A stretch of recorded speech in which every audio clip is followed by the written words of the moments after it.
Ini mobil yang digunakan oleh 6 syuhada. Saudara, mobil ini akan kita simpan dengan baik karena ini barang bukti, tidak boleh kita hilangkan, tidak boleh kita musnahkan. Lalai satu persatu personil aparat kepolisian yang terlibat KM50 terungkap lewat kasus Sambo.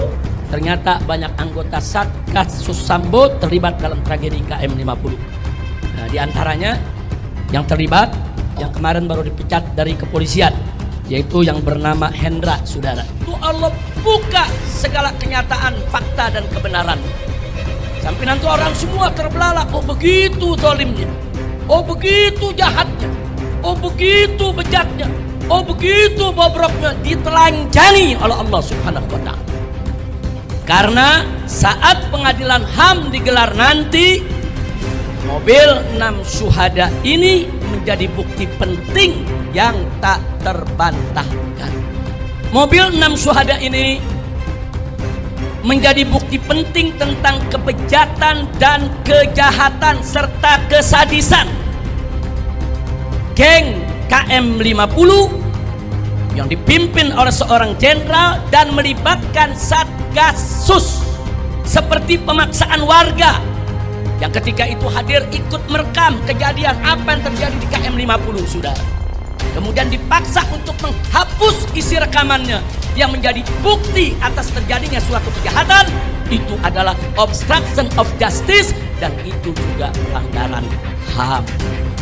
Karena rekaman warga itu dan CCTV itu menjadi bukti bahwa 6 laskar FPI, 6 pengawal kami saat di KM50 6-6-nya masih hidup. Nah, kami minta kepada Bapak Kapolri, pernyataan keterangan dari jaksa penuntut umum Sambo itu dijadikan sebagai masukan, sebagai modal.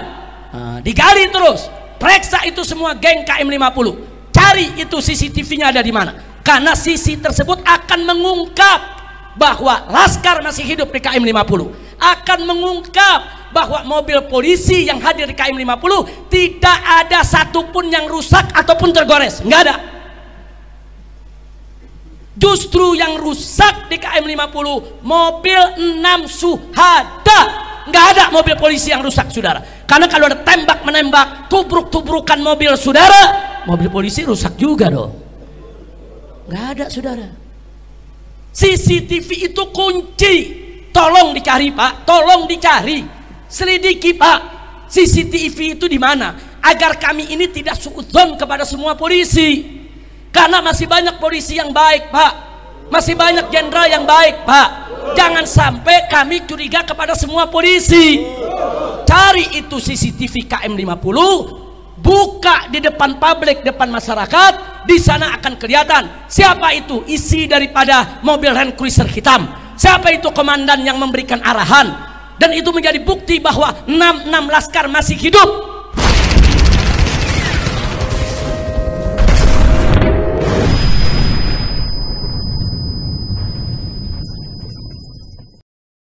Terkait dengan tragedi KM50, di mana putusan pengadilan, tanda kutip saya beri nama pengadilan dagelan, atas tragedi KM50, tapi ada keputusan menarik di mana hakim memerintahkan agar mobil 6 syuhada dikembalikan kepada pemiliknya. Nah, kemudian para pengacara kita terus bekerja dan akhirnya kemarin malam berhasil mengambil kembali mobil 6 syuhada. Mobil itu akan kita simpan dengan baik karena itu termasuk barang bukti otentik atas terjadinya tragedi KM50, sekaligus fisik mobil tersebut akan memberikan jawaban untuk kita apa sebetulnya yang terjadi pada peristiwa tragedi KM50. Sementara ini mobil tersebut kita letakkan ada di depan majelis ini. Ini mobil yang digunakan oleh 6 syuhada. Saudara, mobil ini akan kita simpan dengan baik karena ini barang bukti, tidak boleh kita hilangkan, tidak boleh kita musnahkan. Dan pemilik mobil ini pun sudah secara lisan sejak jauh-jauh hari menyatakan ini diberikan, yaitu untuk kepentingan perjuangan penegakan keadilan. Jadi yang punya mobil ini tidak meminta mobil ini untuk kembali. Nah karena itu kita amankan terlebih dahulu, nanti kita akan tempatkan di satu tempat untuk terus kita simpan. Sampai kapan? Sampai digelarnya pengadilan HAM untuk menegakkan keadilan bagi para 6 syuhada insya Allah. Nah di sini saya mau ingatkan firman Allah Subhanahu wa taala dalam Al-Qur'anul Karim, yaitu dalam surat Ibrahim ayat 42. A'udzu billahi minasyaitonir rajim. Bismillahirrahmanirrahim. Wala tahsabannallaha ghafilan amma ya'malu dhalimun innama yuakhiruhum liyaumin tashkhasu fihil absar. Sadaqallahul azim. Luar biasa ayat ini saudara. Masya Allah, tabarakallah. Allah menyatakan walah tahsabannallah, jangan sekali-kali kamu mengira bahwa Allah itu ghafilan, lalai, amma ya'malu zalimun, dari apa yang dilakukan oleh orang-orang zalim. Jadi Allah menyatakan dengan tegas dalam ayat ini, jangan sekali-kali kamu mengira bahwa Allah itu lalai dari apa yang dilakukan oleh orang-orang zalim. Artinya apa? Artinya di sini penegasan Allah tidak lalai. Allah tidak lalai, Allah tidak diam, Allah tidak akan biarkan orang-orang zalim dengan segala kezalimannya, saudara. Selanjutnya Allah ingatkan, innama yuakhiruhum, sesungguhnya Allah tunda mereka. Jadi kezaliman mereka enggak langsung dibalas pada hari itu juga, saudara. Allah tunda pembalasan mereka, saudara. Sampai kapan? Liyaumin, yaitu untuk suatu hari nanti, tashkhasu fihil absar, di mana mata-mata manusia semua akan terbelalak. Maksudnya apa? Maksudnya di hari itu Allah buka segala kenyataan, fakta dan kebenarannya. Sampai nanti orang semua terbelalak. Oh begitu zalimnya, oh begitu jahatnya, oh begitu bejatnya, oh begitu bobroknya, ditelanjangi oleh Allah Subhanahu wa ta'ala. Ya, banyak ahli tafsir menafsirkan ayat ini berkaitan dengan pengadilan akhirat, pengadilan Allah di hari akhir nanti, saudara. Tapi jangan lupa, saudara, bahwa pembalasan Allah sering terjadi di dunia sebelum di akhirat. Nah, karena itu saudara nggak usah kaget kalau ada satu peristiwa kezaliman di hari itu Allah belum buka, tapi di hari-hari berikutnya Allah buka satu persatu, ya. Ini belum di akhirat nih, baru di dunia Allah buka satu persatu, dan betul begitu dibuka kita terbelalak kaget. Oh begitu, oh ternyata zalim, oh ternyata bejat, oh ternyata bobrok, oh ternyata lebih jahat dari yang kita kira. Subhanallah, sadaqallahul azim. Maha benar Allah dengan segala firman-Nya. Nah, maka itu di sini saya mau sampaikan, ya ikhwan, mobil 6 syuhada yang hari ini ada di hadapan kita semua, yang hari ini ada di tempat kita ini fisiknya, saudara, insya Allah akan kita simpan dengan baik sampai keadilan ditegakkan.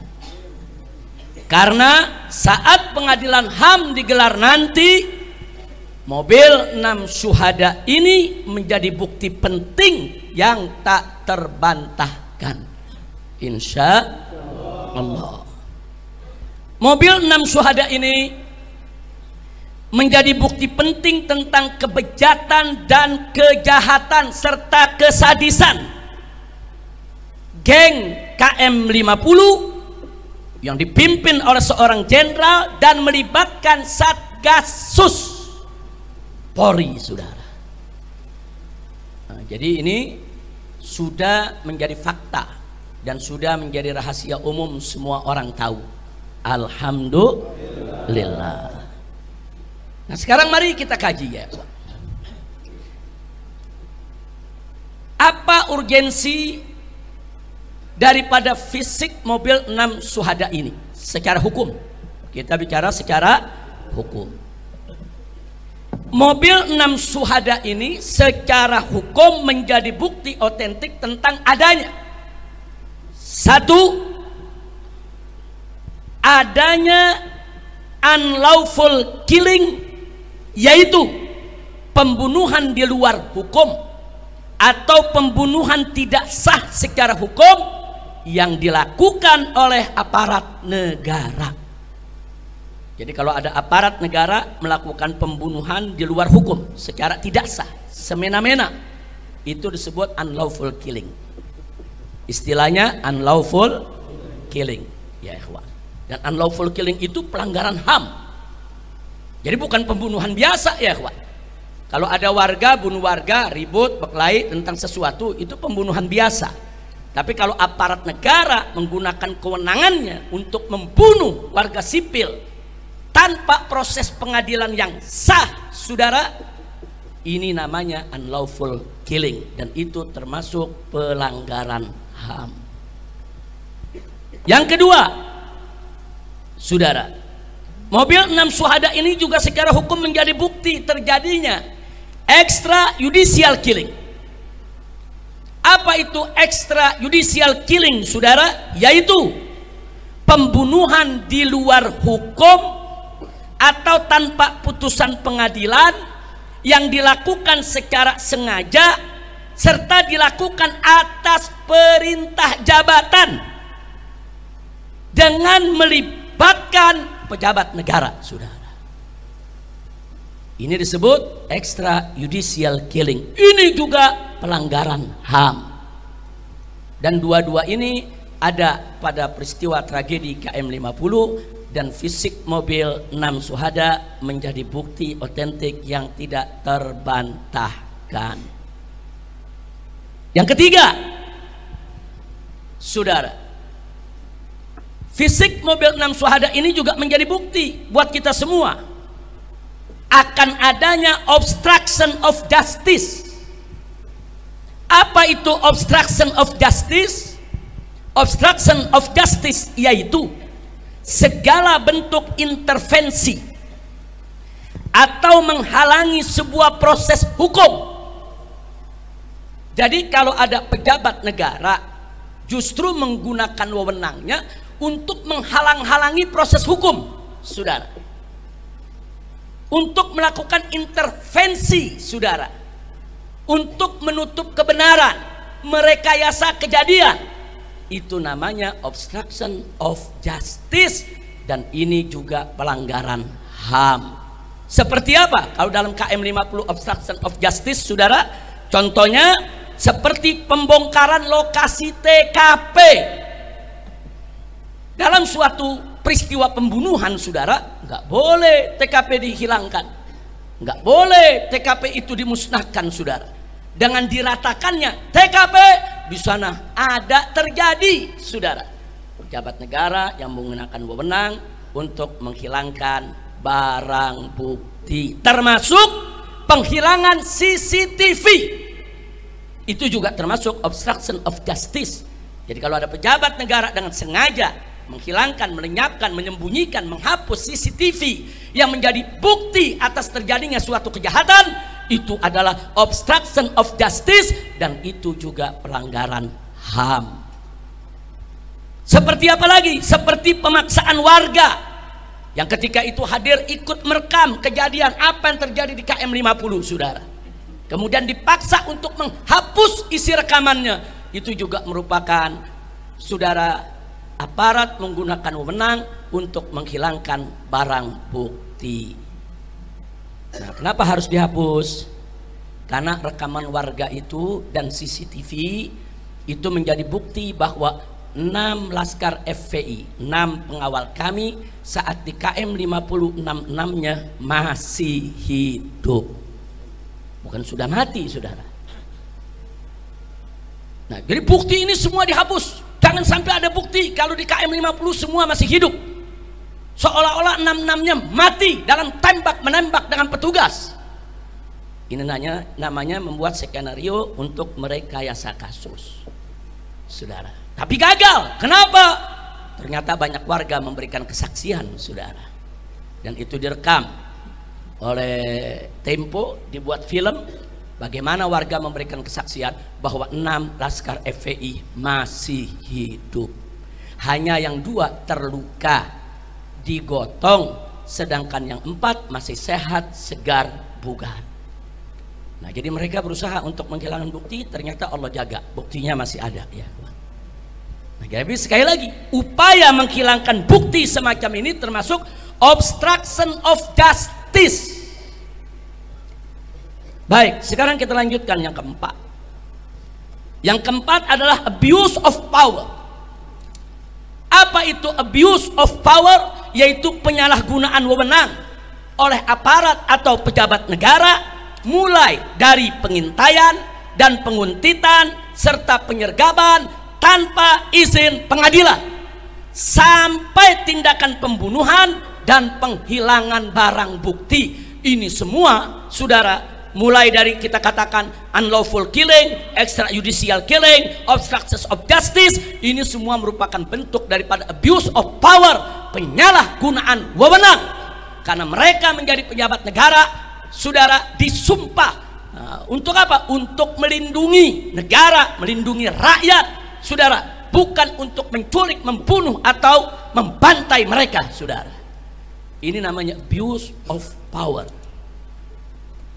Nah, sekarang yang kelima, perlu kita ketahui bahwa keempat pelanggaran tadi, baik itu yang pertama unlawful killing, maupun itu yang kedua extrajudicial killing, maupun yang ketiga obstruction of justice, maupun yang keempat abuse of power, saudara, maka ini semua merupakan pelanggaran HAM. Dan bukan sembarang pelanggaran HAM, pelanggaran HAM berat. Kenapa berat? Karena tadi ada 4 norma yang dilanggar, yang telah menyebabkan 6 warga sipil tidak bersalah kehilangan nyawa, diperlakukan secara keji, biadab, melanggar hukum, sehingga mereka harus diseret ke pengadilan HAM seluruh geng KM50 yang terlibat di dalam pembantaian KM50. Nggak boleh dibawa ke pengadilan biasa, saudara. Makanya kami akan berjuang kepala jadi kaki, kaki jadi kepala. Peristiwa tersebut harus dibawa ke pengadilan HAM. Tidak berhasil di rezim ini akan berganti, insya Allah. Mudah-mudahan kita dapat rezim yang baik, rezim yang akan menegakkan hukum, rezim yang akan memberikan keadilan kepada rakyat. Amin ya rabbal alamin. Tidak dapat kita keadilan di dalam negeri, jangan putus asa. Masih bisa kita angkat ke forum-forum luar negeri, saudara. Tidak juga bisa diangkat ke luar negeri, jangan putus asa. Sampai jumpa di pengadilan akhirat. Allah tidak lalai. Allah tidak lalai. Jadi jelas tadi Allah firmankan apa dalam Al-Qur'anul Karim? Tegas Allah nyatakan, wala tahsabannallaha ghafilan amma ya'malu zalimun. Jangan kamu kira Allah lalai dari apa-apa yang dilakukan oleh orang-orang zalim. Enggak, ya kawan, Allah enggak lalai. Allah enggak lalai. Tapi bagaimana cara Allah membuka mereka sungguh indah. Allah buka satu persatu tanpa kita kira, ya kawan. Allah buka satu persatu tanpa kita duga. Bahkan Allah buka satu persatu yang kita sendiri nggak pernah tahu kalau yang bersangkutan pernah terlibat, saudara. Subhanallah. Allah buka dengan satu peristiwa pelanggaran HAM yang lain, yaitu peristiwa Satgasus, saudara, yang mana terjadi yang kita kenal dengan kasus Sambo, saudara. Allah buka semua. Allah buka satu persatu. Siapa yang bisa buka itu kalau bukan Allah, ya kawan? Alhamdulillah. Itu bukti kalau Allah tidak diam. Allah tidak lalai. Allah tidak akan biarkan orang-orang zalim itu, saudara, tertawa riang dengan kezalimannya. Nah, jadi kita tunggu saja sebentar lagi, insya Allah dengan kekuatan doa Anda semua, Allah akan buka habis-habisan itu di dunia sebelum di akhirat. Tentu di akhirat siksa yang Allah siapkan jauh lebih pedih lagi, saudara. Amin ya rabbal alamin. Nah sekarang baik, yang berikutnya yang ingin saya garis bawahi, ada skenario palsu dan gagal terkait KM50. Skenario palsu dan gagal. Skenario yang mana? Yang disampaikan dalam siaran pers KM50 di Polda Metro Jaya, saudara, yaitu pada siang hari kejadian di pagi hari, siang hari ada siaran pers, saudara. Di sana dikatakan bahwa semua mobil berisi 10 laskar FPI setelah pepet-pepetan di jalan turun dari mobil lalu serang petugas dengan aneka senjata tajam dan aneka senjata api, sehingga petugas terpaksa bela diri dengan menembak mati 6 laskar FPI, sedang yang 4 melarikan diri. Ini versi polisi, ini kata polisi. Kapan bicara begitu? Ya di siaran pers, kan di YouTube tersebar ya, kawan. Silakan aja kita setel lagi, kita buka. Bukan fitnah, bukan hoax, bukan berita bohong, bukan. Silakan, ada semua, saudara. Jadi skenarionya, jadi mobil FPI ini pepet-pepetan dengan mobil petugas, kemudian berhenti, ada 10 orang turun pakai senjata menyerang petugas. Nah, karena petugas mau diserang, maka petugas kan boleh bela diri. Maka petugas langsung keluarkan senjata, menembak mati 6 laskar, dan yang 4 melarikan diri. Kata polisi. Kira-kira jelas ya? Nah, ternyata siaran pers tersebut, saudara, bohong. Sebar hoax, sebar fitnah. Kenapa? Satu, sebab bahwa mobil 6 syuhada yang ada depan kita saat ini, saudara, berisi hanya 6 orang laskar, bukan 10 orang laskar. Jadi hanya berisi supir dengan 1 orang di sampingnya, duduk 2 laskar di tengah, dan duduk 2 laskar lagi di belakang. Jadi dari sini saja sudah kelihatan bohongnya. Nah, dari mana kami tahu isi daripada mobil tersebut? Karena sebelum kami berangkat, Panglima Laskar memeriksa semua mobil. Di mobil pertama siapa isinya, di mobil kedua siapa isinya, di mobil ketiga siapa isinya. Bahkan bukan hanya memeriksa penumpang, memeriksa posisi. Siapa supirnya, di samping supir siapa. Siapa yang duduk di tengah 2 orang, dan siapa yang duduk 2 orang di belakang. Nah, jadi artinya apa? Artinya sebelum kami berangkat, kami sudah punya peta, kami sudah punya data. Itu mobil siapa saja yang ngisi dan seterusnya. Jadi tidak ada yang diisi sampai 10 orang. Bohong. Nah, baik, yang kedua, bahwa 6 syuhada tidak bawa senjata tajam, apalagi senjata api. Adapun aneka senjata tajam dan senjata api yang dipamerkan saat siaran pers KM50 di Polda Metro Jaya hanya berdasarkan kesaksian tunggal sepihak dari polisi. Itu pun tanpa uji balistik senjata api, saudara. Senjata api itu mestinya kalau manusia tuh ada forensiknya, saudara. Senjata api juga ada, namanya uji balistik. Apalagi kalau senjata api itu asli, terdaftar, nanti ketemu siapa pemiliknya. Nah, jadi tanpa dilakukan, tahu-tahu sudah disebut ini semua punya laskar FPI. Siapa saksinya? Nah, jadi kalau polisinya cerdas, andai kata benar FPI itu bawa senjata laskar, kalau mereka cerdas, begitu mereka sergap, mereka bunuh, mereka rekam dulu. Rekam mobilnya, buka pintunya, lihat ada barang apa di dalam. Nah, itu orang baru percaya. Nah, bukan tahu-tahu, saudara, barang itu sudah ada begitu saja. Oh, itu gampang. Orang mudah mencerna, ya ikhwan. Berapa banyak habis bunuh orang, taruh pisaunya di tangan orang yang dibunuh, selesai. Itu banyak terjadi di mana-mana. Jadi kesaksian ini hanya sepihak. Ditambah lagi apa saudara yang perlu kita ketahui? Ditambah lagi yang perlu kita ketahui saudara, antara pistol yang ditampilkan dalam siaran pers dengan peluru beda. Ini kan lucu saudara. Pistolnya revolver yang berisi 6 peluru itu ya ikhwan, pelurunya orang tahu, tapi peluru yang ditampilkan itu peluru senapan sergap semua. Apa memang FPI punya ilmu? Pistol revolver pakai apa aja bisa?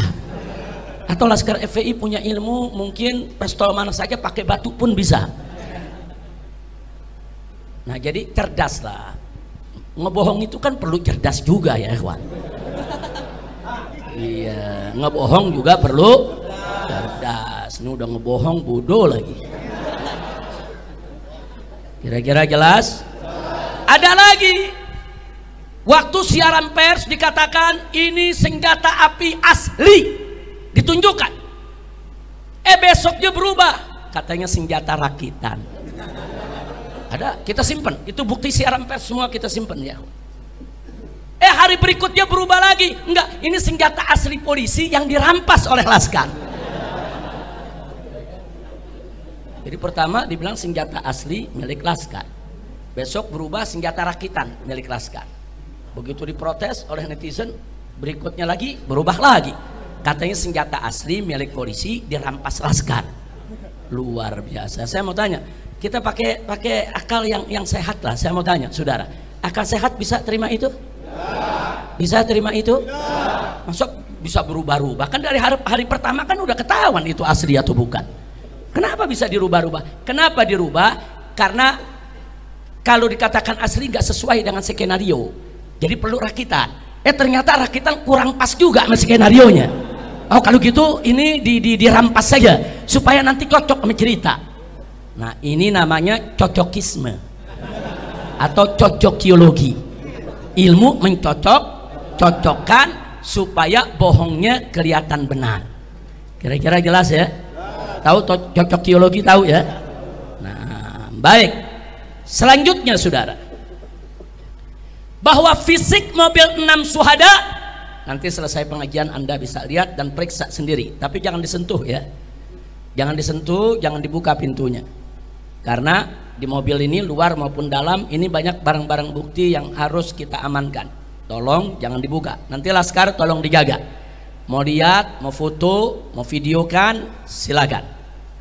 Nanti Anda lihat sendiri saudara, di mobil ini kaca depan ada 2 lubang peluru besar. Terus bodi samping tidak kurang dari 3 lubang peluru. Kemudian itu samping kanan, di samping kiri juga ada beberapa lubang peluru. Artinya apa? Artinya mobil ini disergap saudara, dari depan, dari samping kanan, samping kiri dan belakang. Jadi ditembak dari depan, ditembak dari samping kanan, ditembak dari samping kiri saudara, dan ditembak dari belakang, serta 2 bannya diledakkan saudara. Nah, makanya kalau Anda lihat nanti 2 rodanya sebelah kiri itu sudah pecah ya ikhwan. Ini namanya penyergapan. Dari mana datangnya saudara? Terjadi tembak menembak, terjadi FPI melarikan diri, ini disergap, dibunuh. Nah, pada saat penyergapan tersebut ada 2 laskar yang terluka. Yang pertama yang duduk di samping supir. Nah, ini masih ada pertanyaan, apakah karena peluru dari kaca depan atau peluru dari samping kiri masuk saudara, karena pelurunya dari mata tembus ke leher dan bola matanya keluar.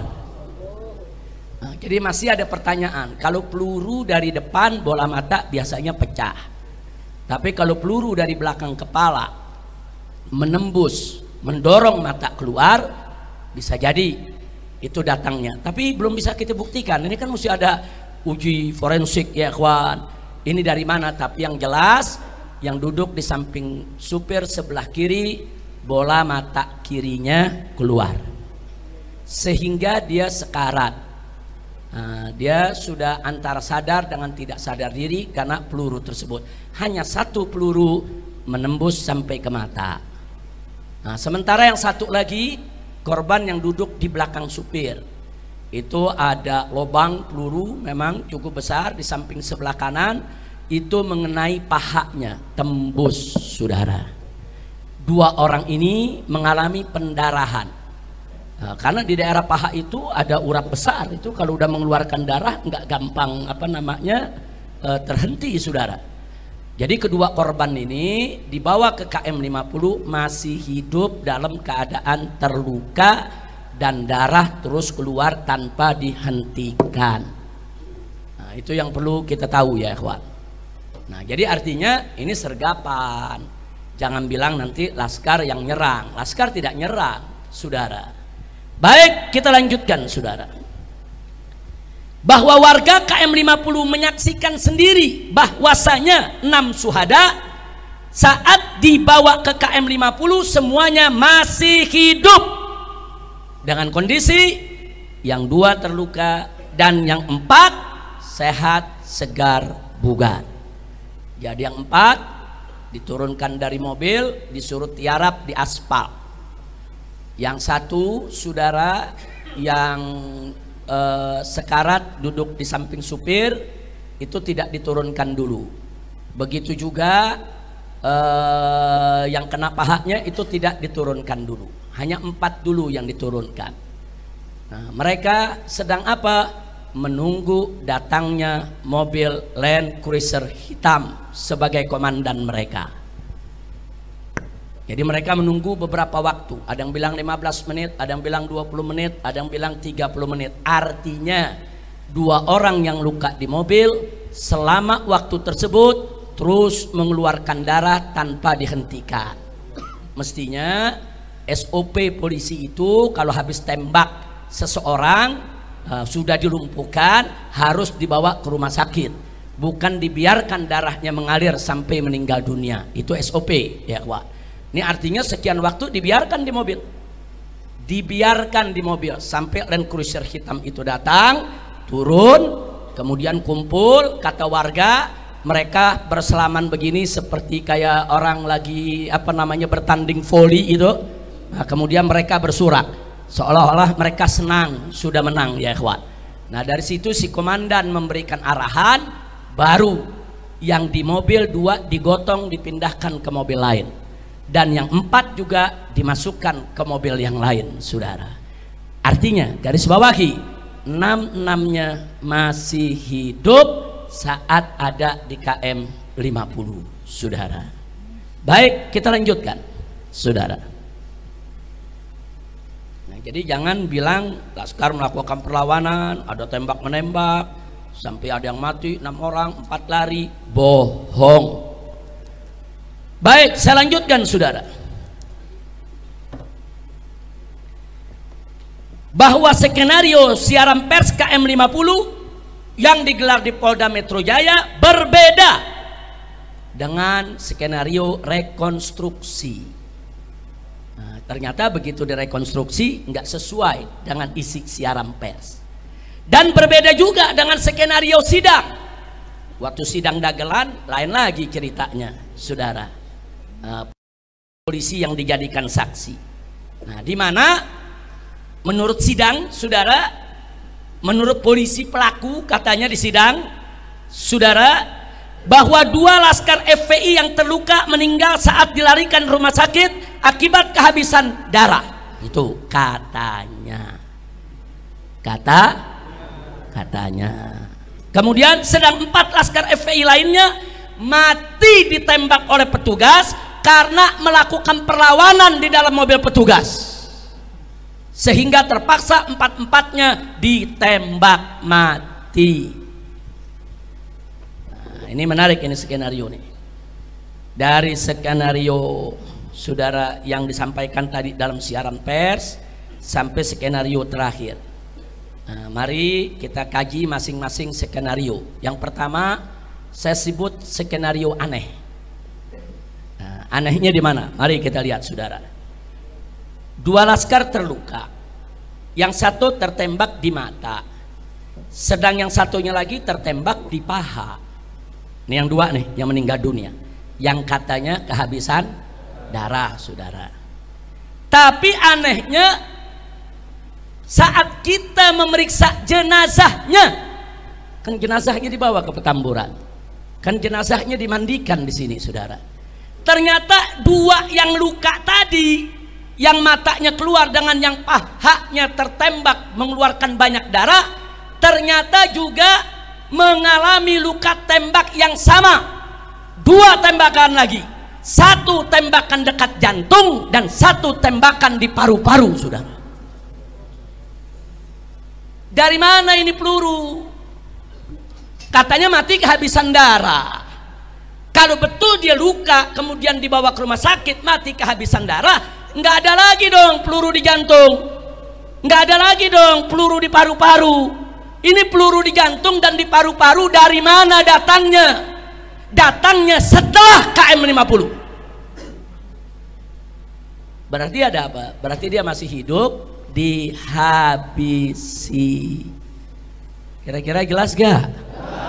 Kalau nggak ada luka lagi mungkin benar kehabisan darah. Kalau tidak ada luka yang lain bisa jadi dia kehabisan darah, dia meninggal. Tapi meninggal kehabisan darah pun bukan berarti polisi benar, enggak dong. SOP-nya masa orang lagi luka berdarah dibiarkan. Andai kata pun kehabisan darah tetap salah. Nah ini ternyata bukan karena kehabisan darah. Seluruh syuhada yang 6 semuanya punya luka tembak di jantung dan punya luka tembak di paru ya kawan. Semuanya 6-6-nya. Dan luka itu hampir mirip, berdekatan. Semuanya tuh dekat jantung ya kawan. Semua. Dan semuanya ada di paru ya kawan. Berdekatan. Kok bisa sama? Nah, jadi sekali lagi di sini jadi aneh kalau dibilang 2 laskar itu mati karena kehabisan darah. Enggak sekalian bilang 2 laskar itu mati karena kehilangan nyawa. Kan ngebohongnya lebih enak. Ngebohong tapi benar gitu. Ngebohong tapi benar ya. 2 laskar itu kami umumkan meninggal karena nyawanya dicabut oleh malaikat. Sekalian aja bikin laporan begitu. Kan kita mencari penyebab kenapa meninggal dunia. Oh karena darahnya keluar. Betul. Kenapa darahnya keluar? Karena ada luka tembak. Betul. Kalau biasanya kalau tahanan atau tangkapan ditembak keluar darah langsung dibiarkan atau dibawa ke rumah sakit? Bawa ke rumah sakit dong. Kenapa dibiarkan sampai meninggal kehabisan darah? Itu satu. Kedua, kalau memang benar kehabisan darah, kenapa ada tambahan luka di jantung dan di paru? Dari mana itu tembakan datangnya? Nah, kira-kira jelas tidak? Jelas ya? Baik. Kemudian yang kedua, saudara, 2 laskar terluka tidak langsung dibawa ke rumah sakit, tapi dibawa dulu ke KM 50. Beberapa waktu menunggu kedatangan mobil Land Cruiser hitam yang berisi komandan yang akan beri arahan 6 laskar tersebut harus diapakan. Jadi ada arahan, ada perintah, ada petunjuk. Makanya tadi kita katakan, saudara, di sana ada unlawful killing, ada extrajudicial killing, saudara, di sana ada obstruction of justice, dan di sana ada abuse of power. Nah, jadi ada yang ditunggu komandan beri arahan. Nah, ini kan berarti atas nama jabatan, saudara. Makanya tadi kita katakan ini pelanggaran HAM berat. Baik, yang ketiga, saudara, pembunuhan 2 laskar ini oleh Komnas HAM diabaikan.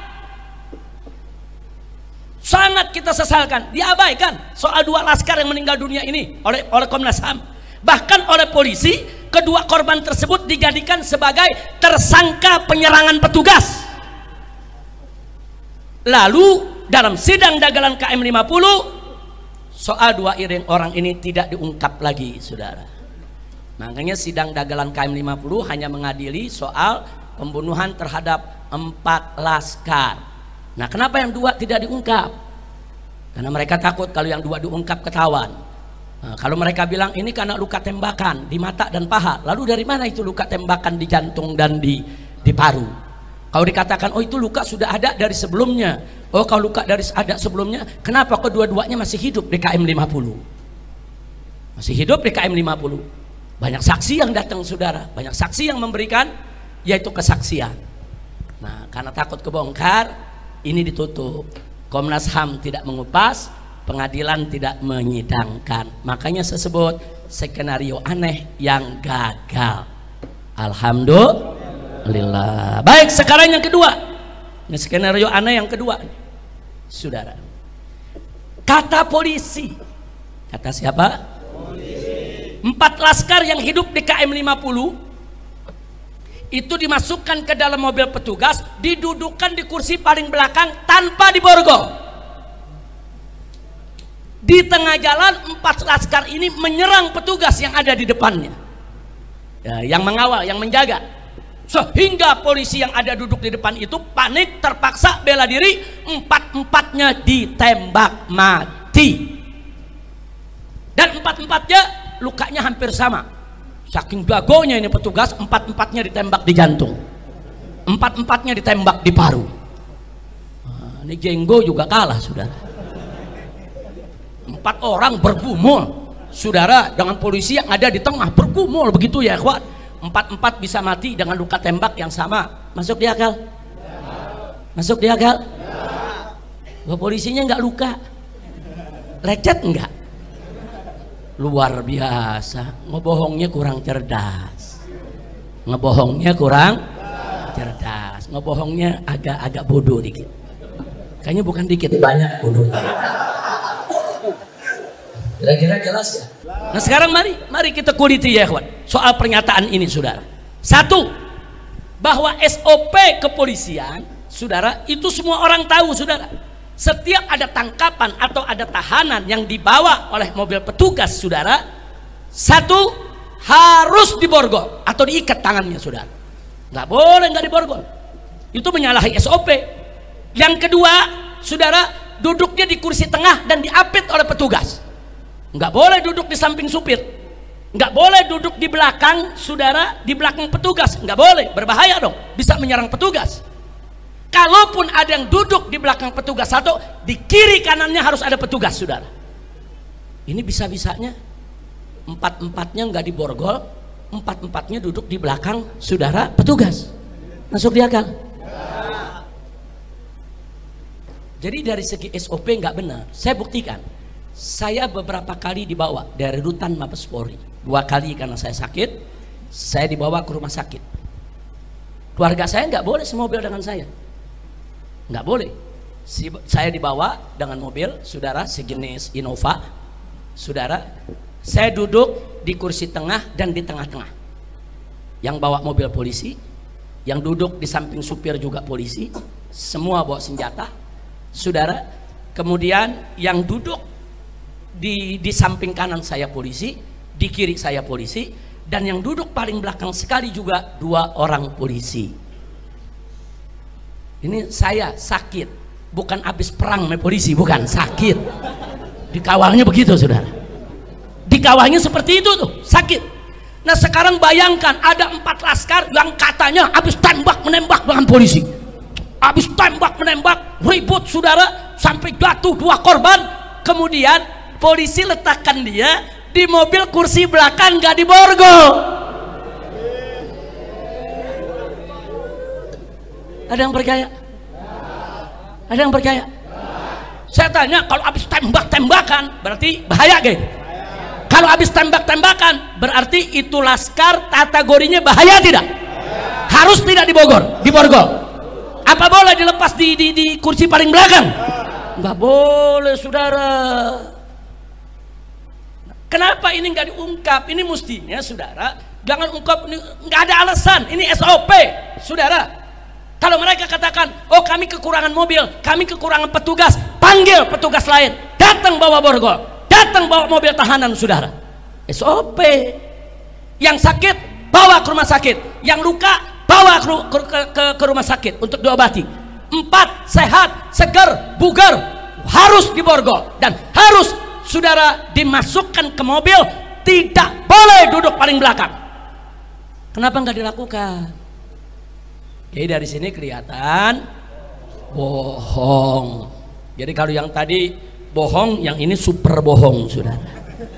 super bohong. Nah kemudian saudara, coba bayangkan, laskar habis tembak-tembakan, ditaruh di kursi belakang, 4 tidak diborgol, kemudian langsung menyerang petugas yang ada di depannya. Kira-kira petugas akan luka gak? Tapi ya petugas nggak luka. Kira-kira ada yang dicekek gitu? Enggak, petugas nggak ada luka. Petugasnya saking jagonya, lebih jago dari jenggo, langsung keluarkan pistol, tembak dada masing-masing, dar dar dar dar, mati. Tambah lagi parunya, dar dar dar dar. Ini yang lo tembak patung apa laskar? Nggak, kira-kira jelas gak? Saya mau ajak berpikir normal, pakai akal sehat. Masuk di akal, saudara? Masuk di akal? Nggak masuk di akal, jangan bohong lah. Baik, andai kata benar, saudara, laskar itu nyerang, laskar ditembak, saudara, andai kata benar. Lalu dari mana luka bakar? Apa di mobil dibakar juga untuk bela diri? Ada luka bakar kok. Di pengadilan Habib Bahar, fakta persidangan, salah satu ahli forensik mengatakan, saudara, sesuai dengan foto yang diabadikan daripada luka-luka 6 jenazah, mereka mengatakan ini luka bakar, bukan memar. Ini bukan biru karena mayat, bukan. Ada mayat yang membiru, ada, saudara. Tapi luka membiru dengan luka memar dengan luka bakar itu beda. Ini luka bakar.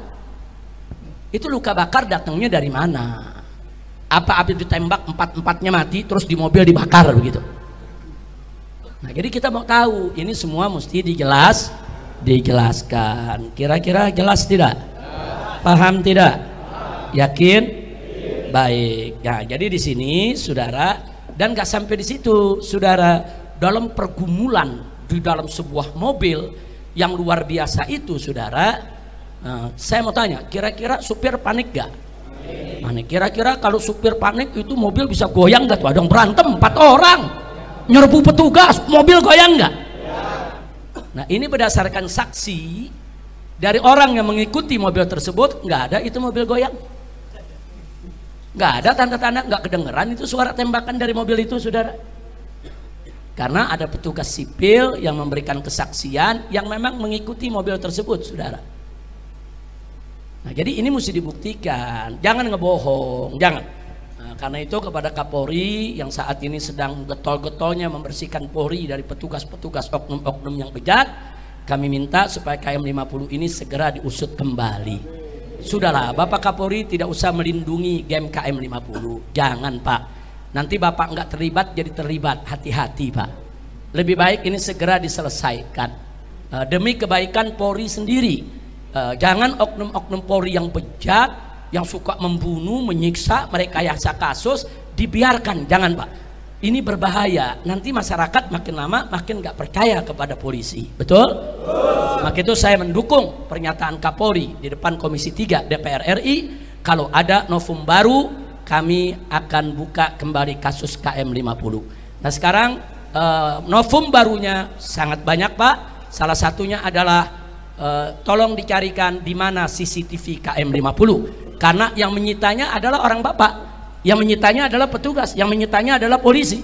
Udah gitu di dalam sidang Sambo, jaksa menyebutkan bahwa orang yang menyita CCTV kasus Sambo adalah orang yang sama yang menyita CCTV di KM50. Nah, kami minta kepada Bapak Kapolri, pernyataan keterangan dari jaksa penuntut umum Sambo itu dijadikan sebagai masukan, sebagai modal. Digali terus, periksa itu semua geng KM50. Cari itu CCTV-nya ada di mana, karena CC tersebut akan mengungkap bahwa laskar masih hidup di KM50, akan mengungkap bahwa mobil polisi yang hadir di KM50 tidak ada satupun yang rusak ataupun tergores, nggak ada. Justru yang rusak di KM50 mobil 6 Suhada, nggak ada mobil polisi yang rusak, saudara. Karena kalau ada tembak menembak, tubruk-tubrukan mobil saudara, mobil polisi rusak juga dong. Nggak ada, saudara. CCTV itu kunci, tolong dicari Pak, tolong dicari, selidiki Pak, CCTV itu di mana, agar kami ini tidak suudzon kepada semua polisi. Karena masih banyak polisi yang baik Pak, masih banyak jenderal yang baik Pak. Jangan sampai kami curiga kepada semua polisi. cari itu CCTV KM50, buka di depan publik, depan masyarakat, di sana akan kelihatan siapa itu isi daripada mobil Land Cruiser hitam, siapa itu komandan yang memberikan arahan, dan itu menjadi bukti bahwa 6 laskar masih hidup. Dan CCTV itu nggak sampai di situ. Saat laskar keluar dari pintu tol Kerawang Timur, itu terekam CCTV. Saat laskar ditembaki depan hotel Novotel, saudara, itu juga ada CCTV di hotel tersebut.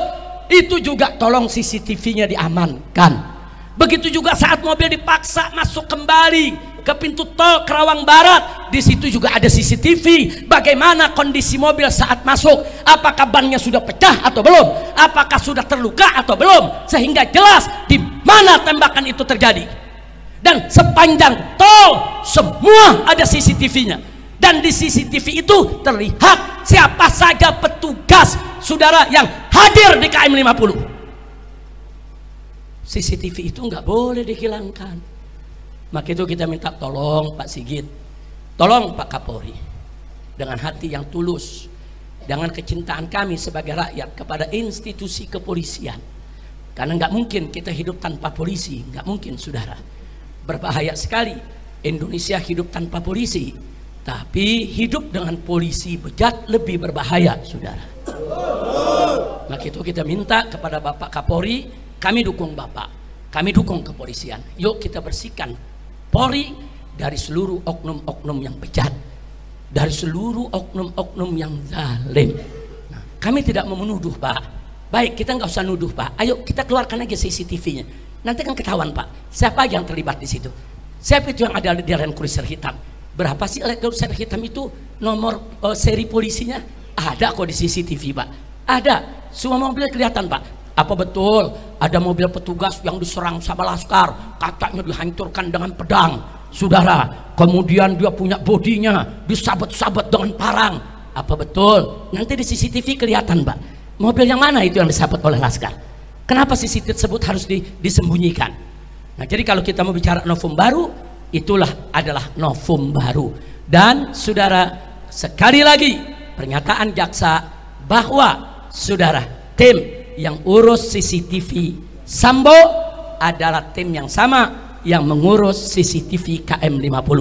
Saya tidak bikin hoax, saya tidak bikin bohong, saya menyampaikan apa yang disampaikan oleh jaksa dalam forum resmi persidangan Sambo, dalam dakwaan resmi yang disampaikan di depan pengadilan negeri, saudara. Nah, kira-kira jelas tidak? Paham semua? Nah, baik, akhirnya setelah kita uraikan itu semua, saudara, jadi tadi sekali lagi ulangi. Jadi saya katakan kenapa itu super bohong soal 4 laskar itu bergumul di dalam mobil. Satu, bahwa itu tidak sesuai dengan SOP polisi, nggak sesuai. Jadi kalau ikuti SOP mestinya diborgol, ditaruhnya di tengah, diapit oleh polisi. Saya ngalami kok. Saya ngalami, saya berapa kali, saudara, dibawa dengan mobil tahanan, mobil polisi. Waktu saya dipindah dari Polda Metro Jaya ke Rutan Mabes Polri. Nah, saya dibawa, saudara, oleh Brimob, oleh Densus, saudara. Saya harus duduk di tengah, kanan kiri saya lengkap dengan senjata, di depan saya lengkap dengan senjata, di belakang saya lengkap dengan senjata, saudara. Ini saya yang dikeluarkan yang tidak ada kejadian tembak menembak. Apalagi laskar yang katanya ada tembak menembak, berarti tahanan berbahaya dong. Kalau tahanan berbahaya ya borgol dong. Nah, bukan hanya diborgol, letakkan di tengah, diapit dong. Kalau nanti dia membunuh orang bagaimana? Kalau di tengah jalan lari bagaimana? Nah, jadi saya bandingkan dengan diri saya sendiri. Saya sendiri juga diperlakukan diapit kok. Enggak boleh. Saya waktu dibawa dari Rutan Salemba ke ke Lapas Cipinang, dikawal begitu, saudara. Waktu saya dibawa ke rumah sakit dikawal, waktu saya mau dilepas dibawa dulu ke Bapas dikawal seperti itu kok. Itu SOP-nya. Nah, walaupun mereka Habib, maaf ini Habib ya, keluarga Habib nggak boleh duduk di sini. Ini semua petugas, Habib duduk di tengah ya. Walaupun mereka sopan, mereka minta maaf Habib ya. Ini SOP-nya. Oh ya Pak, silakan Pak. Silakan. Kalau saya mau diborgol, saya mau duduk di tengah nggak apa-apa. Silakan Anda jalankan SOP Anda. Waktu saya dipindah dari Rutan Polda Metro berangkat ke Rutan Mabes Polri, tangan saya diikat kok. Padahal yang awal puluhan, saudara. Yang awal puluhan tetap diikat, saudara. Karena itu SOP. Saya ikuti. Ayo SOP. Walaupun koruptor banyak yang nggak diborgol. Ya tapi SOP saya ikutin, koruptor nggak mengikutin, ya saya nggak mau ikutin koruptor. Kira-kira jelas gak? Jadi ini yang perlu diselesaikan. Nah kemudian yang berikutnya yang kedua, bahwa 4 laskar FPI yang dibunuh punya luka tembak yang hampir sama, yaitu dekat jantung dan paru. Mana mungkin jika terjadi pergumulan antara 4 laskar FPI dengan petugas dalam mobil petugas, lalu luka tembak ke-4 laskar tersebut kok bisa hampir sama? Hampir sama, ada luka tembak di dekat jantung sama di paru, semua 6 jenazah sama, saudara. Nah kemudian yang ketiga, bahwa di sebagian tubuh 6 laskar FPI ada luka memar dan luka bakar. Apa luka itu juga dilakukan terpaksa oleh petugas untuk bela diri di dalam mobil? Apa betul luka-luka itu menunjukkan ada penyiksaan? Luka tadi merupakan indikasi ada penyiksaan, saudara. Nah kita mau tahu, saudara, ya mereka nih disiksanya kapan? Sebelum melawan, saat melawan, atau disiksanya setelah jadi mayat? Nah, mesti dijelasin dong. Nah jadi jangan ada kebohongan. Mudah-mudahan kita doakan agar Kapolri kita tidak melindungi oknum bejat di Polri. Kita doakan agar Mabes Polri tidak lagi memberikan perlindungan kepada geng KM50. Kita minta supaya KM50 diungkit kembali, diusut kembali, dan kita minta kepada Bapak Kapolri untuk membentuk tim khusus mencari CCTV KM50, karena itu merupakan kotak Pandora, saudara. Begitu itu dibuka, semua jelas. Apa betul laskar melawan? Apa betul laskar bawa senjata? Apa betul laskar menyerang mobil aparat? Atau sebaliknya, semua akan terungkap begitu CCTV tersebut dibuka. Dan Komnas HAM sendiri dalam laporannya menyatakan bahwa CCTV KM50 disita oleh polisi dan tidak diberikan ke Komnas HAM, saudara. Nah sementara jaksa di pengadilan Sambo juga mengatakan tim yang menyita daripada CCTV KM50 sama dengan tim yang menyita CCTV kasus Sambo. Artinya apa? Benang merahnya jelas, petunjuknya jelas, indikasinya jelas. Ya tinggal Bapak Kapolri membentuk tim untuk mengusut sampai tuntas melalui CCTV tersebut. Insya Allah kalau ini dilakukan oleh kepolisian, kepercayaan masyarakat terhadap polisi akan bangkit kembali. Betul? Betul? Saya mau tanya, kalau polisinya baik, menegakkan hukum, bertanggung jawab, dukung tidak? Dukung tidak? Dukung Polri tidak? Takbir. Tapi kalau Polri-nya melindungi oknum-oknum bejat yang terlibat narkoba, yang terlibat judi, yang terlibat pembunuhan, penyiksaan, saya mau tanya, suka atau tidak? Suka atau tidak? Senang atau benci? Percaya atau tidak dengan Polri? Takbir. Nah, ini yang saya mau sampaikan pada pertemuan kita hari ini, saudara. Saya mohon maaf kalau waktunya cukup banyak saya ambil pada kesempatan ini. Akhirnya sebagai penutup, saya ingatkan lagi, Allah tidak lalai. Allah tidak lalai. Satu persatu personil aparat kepolisian yang terlibat KM50 terungkap lewat kasus Sambo. Ternyata banyak anggota Satgasus Sambo terlibat dalam tragedi KM50. Nah, di antaranya yang terlibat, yang kemarin baru dipecat dari kepolisian, yaitu yang bernama Hendra, saudara. Irjen Hendra, ya dia sudah naik jadi Irjen. Hendra, saudara, dia ikut siaran pers KM50 di Polda Metro Jaya. Nah ternyata saudara dia terlibat dalam kasus Sambo, dan dia terlibat juga, saudara, yaitu pada saat siaran pers KM50. Nah saat ini sudah dipecat dari kepolisian. Alhamdulillah. Mudah-mudahan kasusnya tetap berjalan di persidangan agar mendapatkan hukum yang setimpal. Amin. Amin ya rabbal alamin. Nah karena itu harapan kita semua, semoga KM50 segera dibuka kembali melalui novum baru agar CCTV KM50 ditemukan. Selama CCTV KM50 tidak dibuka kepada publik, selama itu pula masyarakat tidak akan pernah percaya kepada institusi kepolisian. Betul? Betul? Betul? Dan ingat, kasus ini tidak selesai sampai di sini. Jangan lupa, rezim itu bisa berganti. Hari ini berkuasa, besok bisa lemah. Pada saat rezim ini berganti dengan pemimpin yang baik, yang jujur, yang amanat, yang mau menegakkan hukum, maka semua akan lebih, yaitu akan lebih banyak lagi yang bisa dibuktikan akan kebobrokan kebejatan para pelaku. Nah, sebelum saat itu datang, lebih baik saat ini kita selesaikan secara bersama-sama. Nah, jadi mana yang betul-betul kesalahannya berat, hukum yang berat. Mana kesalahan-kesalahan yang kecil, hukum sesuai dengan kesalahannya. Kita selesaikan secara baik-baik, tanpa saling serang, tanpa saling hujat, tanpa saling menjelekkan. Sekali lagi saya katakan di sini ya ikhwan, kita sekalipun kita nggak percaya dengan polisi, tapi kita butuh polisi. Nggak mungkin negara tanpa polisi, nggak mungkin saudara. Berbahaya sekali negara tanpa polisi. Tapi kalau oknum polisi yang bejat dibiarkan, ya lebih berbahaya. Mereka bisa berbuat jahat dengan seragam, mereka bisa berbuat jahat atas nama hukum. Itu lebih membahayakan masyarakat ketimbang nggak ada polisi. Nggak ada polisi bahaya, ada polisi jahat lebih berbahaya.